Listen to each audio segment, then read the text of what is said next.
Oke, assalamualaikum warahmatullahi wabarakatuh. Salam sukses, salam luar biasa. Kembali lagi bersama Fokus Konten. Semoga kita semua selalu diberikan kesehatan, dilancarkan dalam berurusan, dan masih dalam lindungannya. Amin amin ya robbal alamin. Pada kesempatan kali ini, admin akan membawakan sebuah alur cerita film yang berjudul Outback. Diambil dari kisah nyata, film ini dirilis pada tahun 2019. Film ini yang mengisahkan perjuangan seorang pasangan yang tersesat saat berlibur. Film yang membuat Fokus Konten terharu tentunya dengan kisah cintanya. Ya, yang jelas film survival ini beda dari biasanya. Yuk, tanpa spoiler di awal dan tanpa berlama-lama lagi, sebelum kita mulai ceritanya, admin ingin menyampaikan bahwa video ini adalah full spoiler atau alur cerita film. Akan sangat abdul sekali jika teman-teman menontonnya yang full movie. Dan admin juga ingin menyampaikan bahwa lebih terasa menggunakan handsfree karena lebih dapat banget ya. Oke, langsung aja kita masuk ke ceritanya.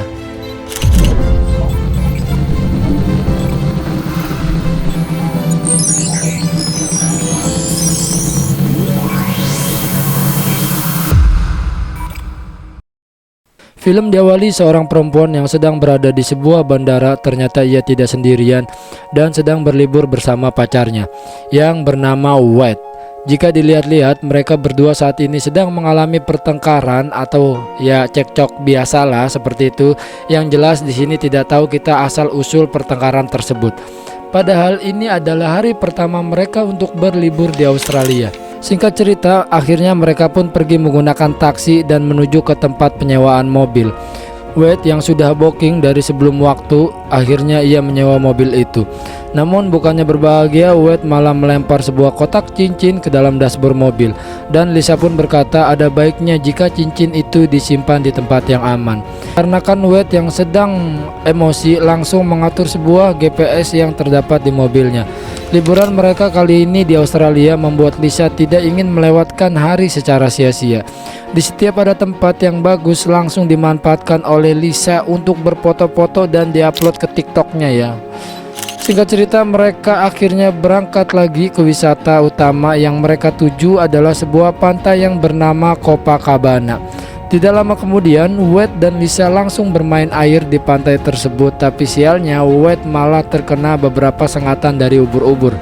Hal itu membuat paha dari Wade mengalami luka yang cukup parah. Ia pun kesulitan untuk berjalan. Merasa hari liburan pertamanya kacau serta ketidakpuasan Lisa dengan pantai Copacabana, sampai suatu ketika ia melihat foto objek wisata yang bernama Uluru.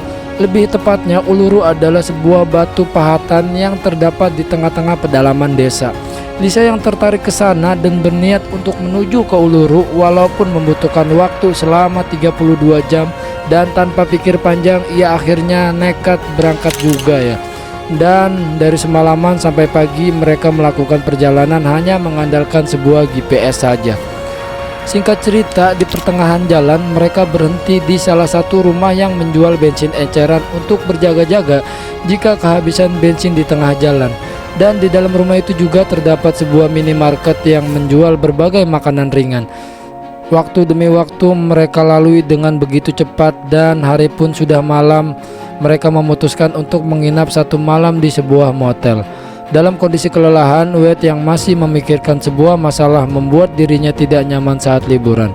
Sampai saat ini masalah mereka belum dijelaskan apa yang sedang terjadi. Pagi pun tiba, mereka menikmati sarapan di motel itu dan kembali melanjutkan perjalanan.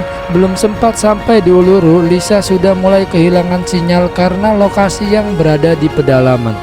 Kemudian Wade menjelaskan kalau GPS tidak harus membutuhkan jaringan sinyal. Dengan kata lain, GPS hanya mengandalkan sinyal satelit untuk menunjukkan sebuah arah.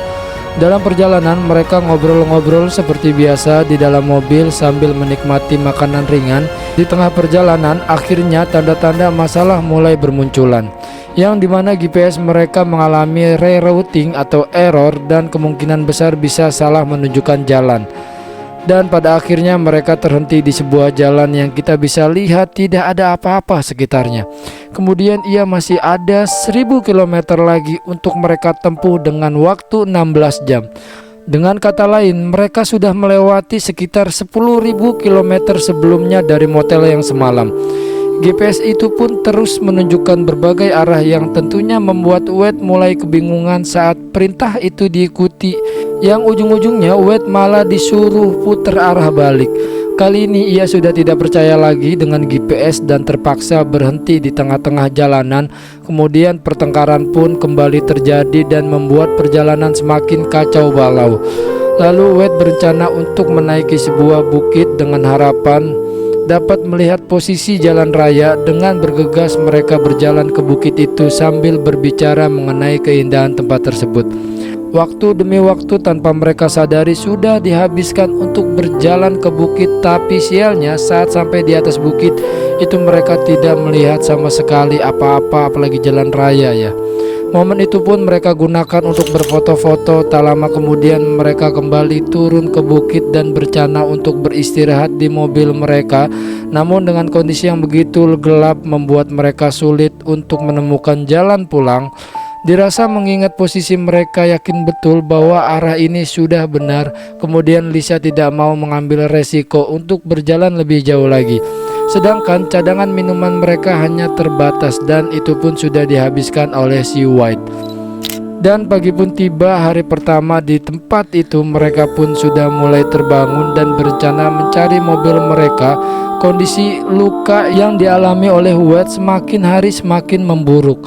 Akhirnya berjam-jam sudah mereka habiskan sambil berjalan kaki hanya untuk mencari mobilnya saja. Tetapi tetap saja tidak ada tanda-tanda bahwa mereka sudah kembali ke jalan yang benar. Tidak ada sinyal, tidak ada makanan, tidak ada minuman, dan tidak ada juga harapan, yang membuat mereka semakin putus asa dan frustasi. Dan ketika malam pun tiba, mereka akhirnya memutuskan untuk tidur saja demi menghemat sisa tenaganya. Tanpa disadari ada seekor kalajengking yang berjalan ke tubuhnya Lisa. Bahkan kalajengking itu membuat Lisa menggaruk-garuk. Singkat cerita, hari kedua pun telah tiba. Tapi anehnya Lisa tidak terbangun lagi dari tidurnya. Wajahnya yang terlihat pucat dan hal itu membuat Wade semakin panik.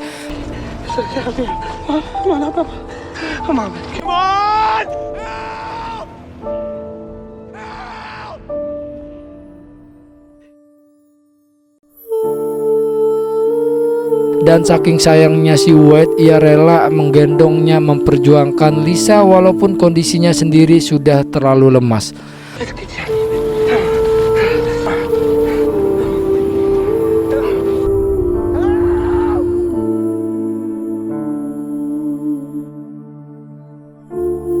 Tak lama kemudian ia pun terhenti di sebuah kerukan tanah atau galian tanah ya. Di tempat itu Wade yang tidak ingin membuang-buang tenaganya sengaja menyempatkan dirinya untuk beristirahat juga. Saat sore hari tidak sengaja Wade melihat sebuah pesawat yang melintas di atas hadapannya. Tapi sayangnya pesawat itu tidak sama sekali menyadari keberadaannya. Di tempat itu juga ia langsung berencana untuk mengambil setiap batu yang ada di sekitarnya. Kemudian batu tersebut ia susun secara satu persatu sampai kita bisa melihatnya bahwa batu tersebut membentuk sebuah tanda SOS atau sinyal darurat. Tidak sampai di situ perjuangan Wade, ia berkata kepada Lisa yang tidak sadar untuk jangan kemana-mana. Wade pun langsung mengambil sebuah ranting sambil berjalan ke arah sebelumnya. Dan saat hari menjelang sore, Lisa akhirnya baru tersadar dengan kepalanya yang sedikit pusing dan pundak kanannya yang terdapat sebuah luka sengatan yang begitu parah. Sepertinya Lisa tadi malam terkena sengatan kalajengking yang membuat ia keracunan. Di sisi lain, yang terus Wade berjalan berhasil kembali ke tempat mereka tidur dan ia pun menemukan tas milik Lisa. Ia berencana untuk memanfaatkan air kencing itu sebagai sumber mineral. Mana lagi dalam keadaan urgent seperti di film-film lainnya, air kencing pun ia tenggak dalam seketika. Kemudian untuk arah baliknya, Wade dengan mudah mengikuti tanda yang sudah ia garisi sebelumnya dengan ranting, sedangkan Lisa yang semakin panik terus berteriak memanggil nama Wade. Dan ia pun pada akhirnya tidak tahan lagi dan pergi meninggalkan tempat itu. Sampai sini gue sedikit dongkol, udah kondisi yang lemes, ngapain juga dia pergi. Udah ketahuan dia bangun di tempat yang berbeda. Ya namanya juga wadon ya, weak ya. Oke, lanjut di hari ketiga, Lisa yang terbangun sudah mulai dehidrasi dan ia pun menghisap berbagai cairan dari tumbuh-tumbuhan. Lebih tepatnya ia mengharapkan cairan yang mungkin saja bisa ia serap. Sedangkan Wade yang makin hari makin haus, dari waktu demi waktu ia mulai menghabiskan air kencingnya dalam satu tegukan. Setelah itu ia kembali mencari Lisa sambil menandai tanah dengan ranting dan akhirnya tanpa disadari Wade berhasil menemukan mobilnya yang selama ini ia cari-cari. Tapi sialnya tidak ada lagi yang bisa ia konsumsi di mobil itu. Lebih parahnya lagi, mobil itu tidak bisa dihidupkan sama sekali dan ternyata ia pun baru sadar. Mobil yang waktu itu ia tinggal dalam keadaan kondisi masih menyala dan itu membuat aki mobilnya tekor. Ia tidak mengira bahwa kesialan demi kesialan terus saja menimpanya. Singkat cerita, Wade pun nekat berniat untuk minum air wiper yang dimana air itu sudah terisi dengan air sabun.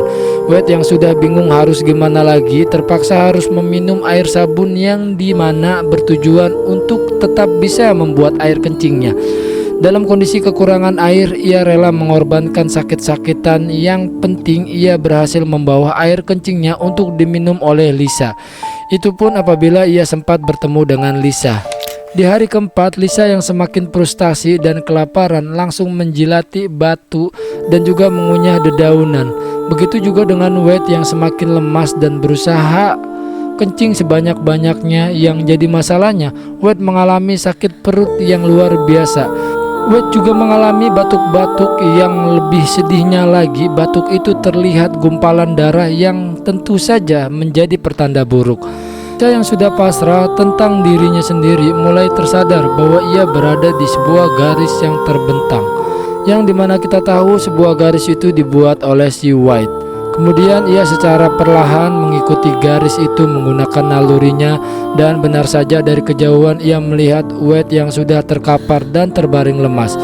Sambil menahan rasa sakit, Wade menyuruh Lisa untuk terus mengikuti garis yang sudah ia buat. Wade juga menyuruh Lisa untuk meminum air kencingnya yang sengaja diproduksi oleh Wade secara murni. Seketika Wade tiba-tiba mengalami kejang-kejang yang cukup menyedihkan. Bisa dibilang ini adalah detik-detik terakhir bagi seorang Wade untuk melihat wajah kekasihnya yang ia sangat sayangi. Dan tepatnya di hari kelima, Lisa tidak bisa berbuat banyak dan ia pun harus melihat kekasihnya sudah tewas di depan matanya. Kini Lisa harus bertahan hidup sendirian tanpa bantuan dari cowok yang menyayanginya.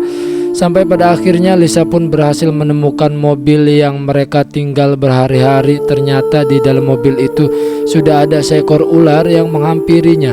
Mau gak mau harus membuat dirinya setenang mungkin dan tidak bergerak sedikit pun agar dia tidak tercatok ular ya tentunya.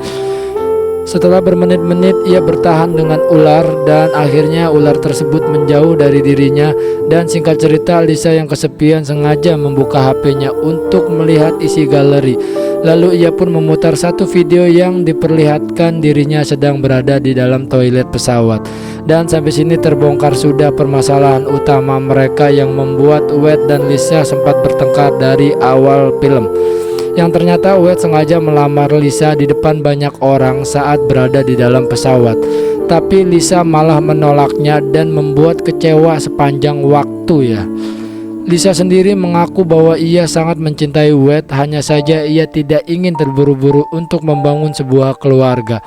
Di hari ke-6, Lisa mengalami dehidrasi yang begitu pasrah sampai-sampai membuat dirinya tidak tersadarkan diri. Kemudian keajaiban pun datang, di mana tiba-tiba terlihat ada seorang yang menghampirinya. Awalnya kita tidak menyangka bahwa orang tersebut adalah pacarnya sendiri, tapi ternyata ia hanya mengalami halusinasi dan terlihat jelas bahwa orang tersebut adalah sosok perempuan.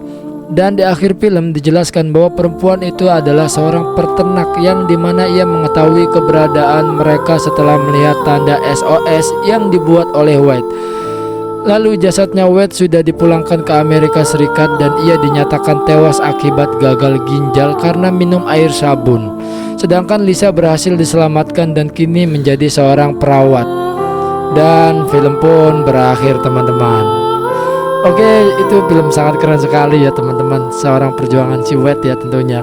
Film ini mengajarkan bagaimana perjuangan seorang laki-laki yang sepenuhnya mencintai kekasihnya. Bisa kita bayangkan jika White tidak berjuang untuk Lisa, tidak ada akan yang selamat pada hari itu.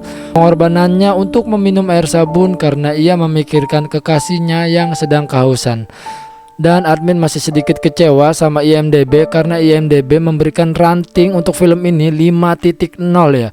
Sangat disayangkan sekali ya, kenapa IMDb memberikan rating 5.0 padahal filmnya bagus dan alur plot twistnya juga bagus, bertahan hidupnya juga bagus, survivalnya juga bagus ya. Oke, tapi tenang aja, Fokus Konten akan berikan ratingnya 6.0 ya.